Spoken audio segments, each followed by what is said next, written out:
Selamat sejahtera murid-murid. Apa khabar? Semoga semuanya berada dalam keadaan sihat-sihat sahaja. Kita terus sahaja kepada soalan kertas 1, pemahaman. Bahagian ini mengandungi 5 soalan, iaitu soalan 1 hingga 5.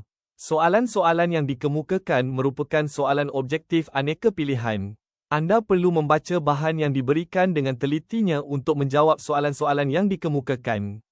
Bahan yang diberikan ialah petikan cerpen Oren daripada antologi Ku Ingin Berterima Kasih. Soalan 1 meminta anda memberikan maksud rangkai kata semakin tersisih dalam petikan cerpen yang diberikan. Jawapan bagi soalan 1 ialah A, kian terasing. Jawapan tersebut paling tepat bagi menyatakan maksud rangkai kata yang diberikan. Soalan 2 meminta anda menyatakan bandingan semacam yang paling sesuai dengan situasi yang diberikan. Jawapan bagi soalan 2 ialah C, baik macam malaikat. Jawapan ini paling tepat untuk menggambarkan sifat baik dia yang dinyatakan dalam petikan. Soalan 3 pula meminta anda memilih persoalan yang terdapat dalam petikan cerpen tersebut. Jawapan bagi soalan 3 ialah A, iaitu kasih sayang terhadap haiwan peliharaan.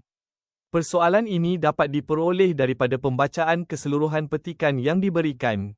Soalan 4 meminta anda menyatakan sebab dia dan keluarganya lebih suka akan kelabu berbanding dengan oren. Jawapan yang betul bagi soalan 4 ialah D, iaitu kelabu lebih manja dan pandai menarik perhatian. Jawapan ini dapat ditemukan pada perenggan ketiga, ayat yang kedua. Soalan 5 meminta anda memilih jawapan yang benar tentang petikan cerpen yang diberikan. Jawapan yang betul ialah A, iaitu dia berjanji kepada oren untuk menjaga oren.